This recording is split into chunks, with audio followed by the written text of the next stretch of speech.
In today's video, I am going to be breaking down some amazing elevator screen basketball plays. If you don't know what an elevator screen is, don't worry, I will break that down in this video as well.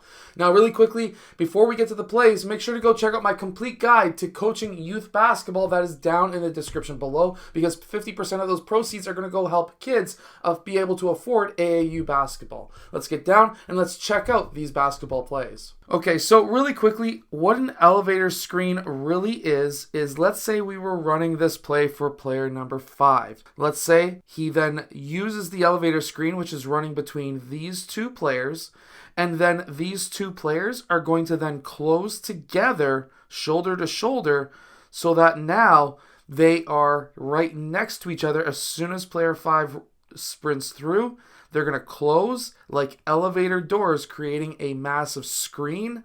And then player 1 would be setting a pass over to player 5, in this case for the three-point shot. But it doesn't always need to be for a three-point shot.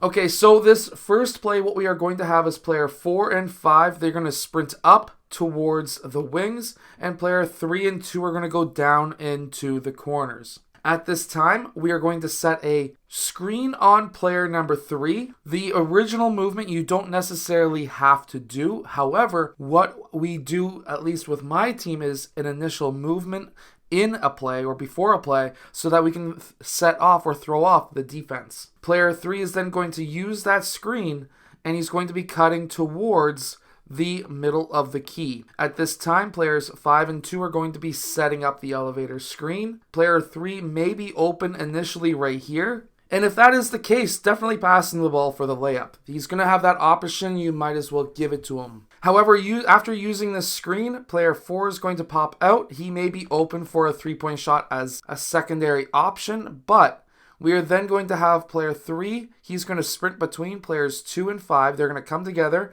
and player 1 is going to pass over to player 3. At this time, player 3 should be looking to set that shot or take that shot. If he is not open to take that shot, what we want to see is now player 2 close or clear out towards that corner, and player 5 to post up.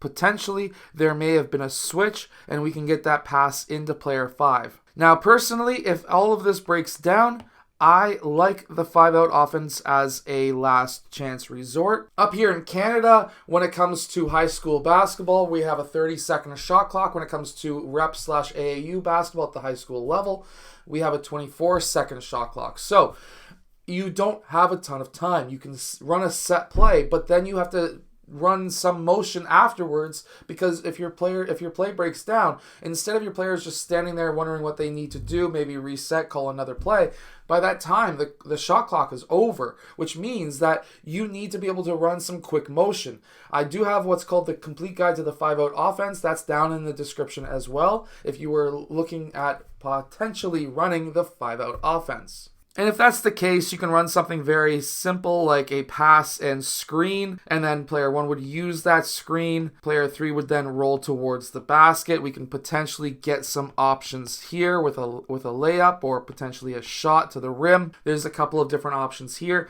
and we can just keep on running this through until we, of course, get an open shot, or when the shot clock expires, which we hope that the shot clock doesn't expire. We can also run a pass and screen away.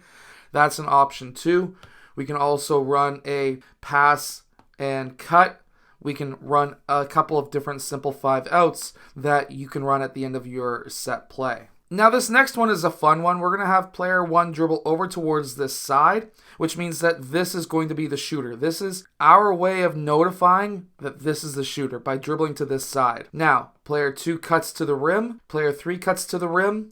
At this time, we're going to then have player 2 set that screen for player 3. He's one of the options that we can use. Actually, he would most likely go on this side of the screen. And then, obviously, if he's wide open, you might as well give him the shot. But our secondary or main option will be player 2 running between 4 and 5 for the elevator screen. And now we are going to be looking at player 2 seriously as our main option for the three-point shot. After this screen, if player 2 and 3 are not open, we will have player 4 do one of two things. He can either set a screen for player 5, who will then cut to the rim, or he can just roll to the rim himself and we can potentially get an easy layup. Now, if this was the case, player 4 gets the ball. If he can't score, player 5 cuts, and potentially then we can get a layup. Now, even though I'm giving you different options after the first and second option, you don't necessarily have to run all of these options at once. How I like to teach my teams is if we're running a set play that, let's say, has 8 different options, I will teach them the first option. Next practice, teach them the second option. Next practice, teach them the third option. And you keep on going through. That way they're not overloaded saying, what do I do next? Because they forget. You never want your players to forget the first, second, third, fourth, fifth option. You just go through slowly and teach the play over time. Now, let's say player 2 is the shooter that we want to have. Well, there's another option that we can have. Player 2 can dribble over towards player 4. Player 4 will then use 2 as a dribble handoff, and then player 2 is going to roll towards the basket. When this happens, obviously, if player 2 is open, you can hit him with a pass for the layup. But if not, 1 and 3 are going to be coming in. They're going to be setting that elevator screen for player 2. They're going to close. And now player 4 is going to dribble towards this side. He's going to pass over to player 2. And now player 2 can take that shot. This is a great option if you're, let's say, your point guard has the ball up top and you need to get him a shot. This is a great option. So, for example, if you were like the Golden State Warriors and your point guard was your best shooter, like Steph Curry, then you can run plays like this to be able to get a lot of off-ball movement, number one. But now, if you, let's say, you run a set play for him over and over and over again, having somebody else as the ball handler, now he's dribbling the ball up. They're not going to think of him as a main threat if you keep on running plays for him. But now if you do a dribble handoff, now he doesn't have the ball. Now somebody else has the ball. They're no longer focusing as much on him because he initially started with the ball instead of you focusing on him right from the beginning. And now he's got rid of the ball. People aren't as worried about him as much anymore. He uses the elevator screen, pops for the 3. It's a fantastic option if you have a fantastic shooter at the point guard position. Anyways, make sure to go check out my complete guide to the 5-out offense, but also the complete guide to coaching youth basketball that is down in the description below, because that coaching book will have a massive impact locally for young players looking to play basketball. Anyways, I hope that you've enjoyed today's video. Hit that like button and subscribe.